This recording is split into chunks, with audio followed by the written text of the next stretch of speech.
Hello दोस्तों, कैसे हो आप सब। आई होप आप बहुत अच्छे होगे। गाइज, आज आपके लिए मैं जॉब इंटरव्यू टिप्स पार्ट 2 लेकर आया हूं। जैसा कि मैंने अभी कुछ दिन पहले जॉब इंटरव्यू टिप्स पार्ट 1 लेकर आया था। आई होप आप सब ने देखा होगा। अगर आप नहीं देखे हो तो मैंने डिस्क्रिप्शन बॉक्स में उसका लिंक दिया हुआ है, वहां पर आप क्लिक करके जॉब इंटरव्यू टिप्स पार्ट 1 देख सकते हो। तो गाइज, आइए स्टार्ट करते हैं जॉब इंटरव्यू टिप्स पार्ट 2। तो गाइज, आजकल का जो इंटरव्यू हो रहा है, जो जो अभी कंपनियां हायरिंग कर रही हैं, उसमें अभी मैक्सिमम कंपनियों में अभी हायर जो सबसे पहला प्रोसेस होता है वो हो रहा है रिज्यूमे स्क्रीनिंग। अब ये रिज्यूमे स्क्रीनिंग क्या है? रिज्यूमे स्क्रीनिंग वो चीज़ है कि पहले आपका जो जो आप रिज्यूम अपलोड करते हो, जो अपना सीवी आप अपलोड करते हो, उसमें वो पूरा उसको वेरीफाई करते हैं कि जो आपका स्किल है, जो आपका क्वालिफिकेशन है, वो आपका कंपनी से पहले मैच कर रहा है कि नहीं। अगर वो मैच करता है फिर वो आपको इंटरव्यू के लिए कॉल करते हैं।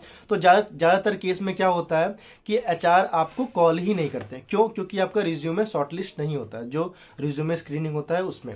तो अब गाइज, अब चलिए डिस्कस करते हैं कि ऐसा क्या करें जिसमें रिज्यूमे हमारा शॉर्टलिस्ट हो।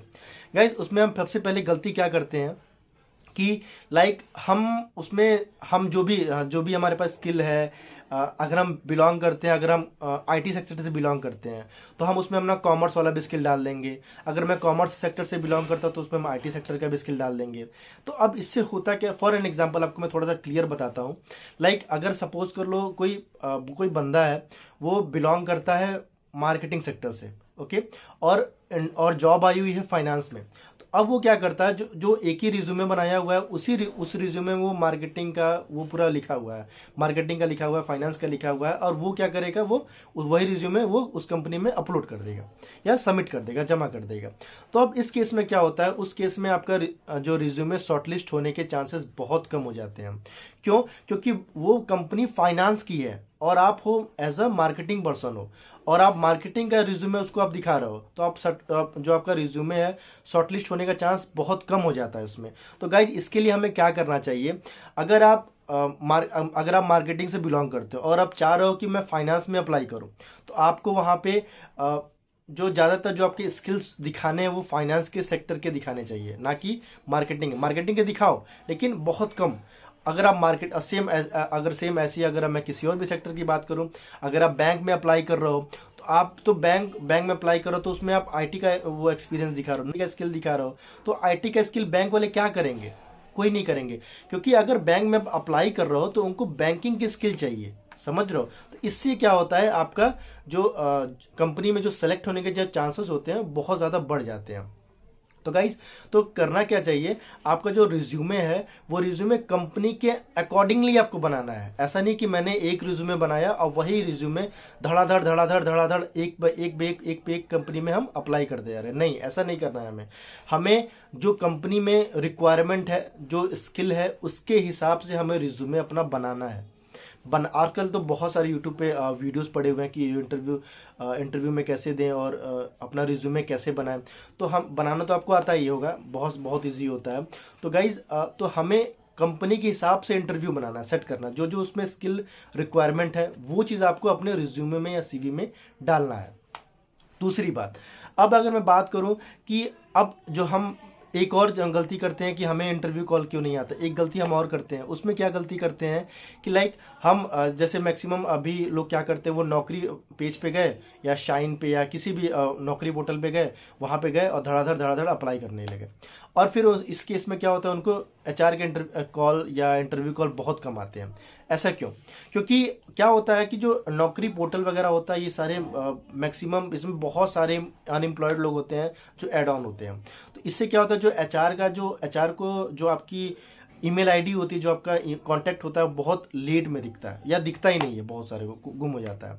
तो अब इसमें क्या करना है, हमें नौकरी पे तो अप्लाई करना है, आप करो नौकरी पे अप्लाई, लेकिन साथ ही में ही आपको जिस कंपनी में अगर आप अप्लाई कर रहे हो, उस कंपनी में आप करियर पेज पे जाकर आप डायरेक्ट आप अप्लाई करो।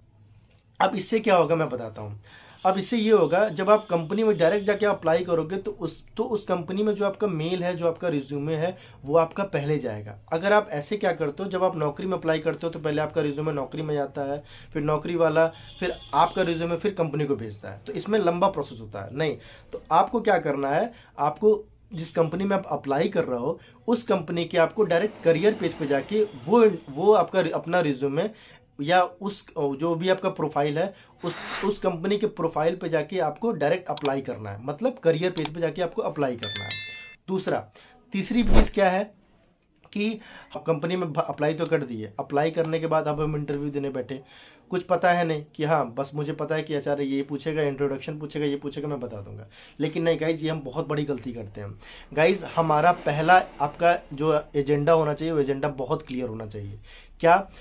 जो कंपनी का, जिस कंपनी में आप इंटरव्यू देने जा रहे हो, चाहे वो XYZ कोई सी भी कंपनी हो, उस जिस कंपनी में आप इंटरव्यू देने जा रहे हो, गाइज सबसे पहली चीज़ कंपनी का डिटेल आपको पता होना चाहिए कि कंपनी कब बनी थी, कंपनी का ओनर कौन है, कंपनी का पॉजिटिव साइन क्या है, नेगेटिव साइन क्या है, कंपनी के बारे में आपको, मतलब कंपनी के बारे में आपको A to Z चीज़ पता होना चाहिए गाइज।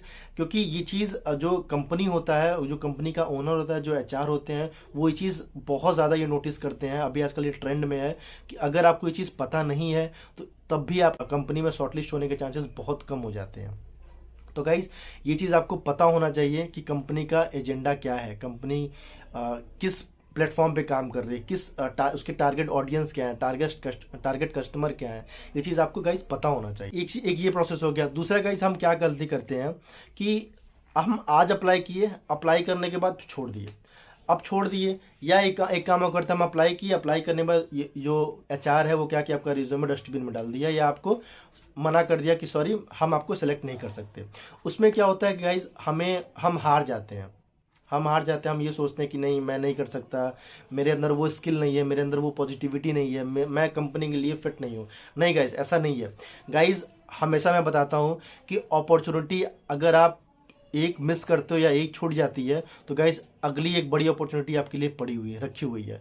तो गाइज सबसे बड़ी बात, हमें गिव अप नहीं करना है, ना कभी गिव अप करना चाहिए। तो गाइज जो अगर कोई कंपनी आपको सेलेक्ट नहीं करती है, कोई हायर नहीं करता, तो आपको वहाँ पे गिव अप या हार नहीं मानना है। गाइज आपको डेली बेसिस पे आपको अप्लाई करना है, मतलब रेगुलर बेसिस पे आपको अप्लाई करते रहना है। तब तक अप्लाई करना है जब तक आपका इंटरव्यू में सिलेक्शन नहीं हो जाता या जब तक आपको एक अच्छी जॉब नहीं मिल जाती। तो गाइज आपको अप्लाई करते रहना है, क्योंकि गाइज आपको भी लगता होगा कि जब आप अप्लाई करते होगे तो अप्लाई करने से पहले आपको बहुत आलस आता होगा या मन नहीं करता होगा। तो गाइज इससे नहीं काम चलेगा। हमें क्या है, आपको रेगुलर बेसिस पे जो आप जॉब देख रहे हो, जिस प्रोफाइल के लिए देख रहे हो और जिस कंपनी में देख रहे हो, आपको वो चीज़ रेगुलर बेसिस पे अप्लाई करते रहना है। तो जितना आप अप्लाई करोगे ना, उससे आपको 2 फायदा होगा गाइज। पहला, आपका जितना आप अप्लाई करोगे आपको उतना इंटरव्यू होगा, आप जितना इंटरव्यू दोगे आपका इंटरव्यू में आपको एक तरीका पता चलेगा कि इंटरव्यू में बात कैसे करते हैं, जो HR क्वेश्चन पूछते हैं उसका रिस्पॉन्स कैसे करते हैं, ठीक है। तो आपको एक आइडिया मिलता रहेगा। दूसरा सबसे अच्छी बात, आपके अंदर जब आप बोलोगे तो आपके अंदर एक कॉन्फिडेंस डेवलप होगा, समझ रहे हो। तो आपके अंदर जब कॉन्फिडेंस आएगा तो एक अंदर आएगा कि हाँ मैं कर सकता हूँ।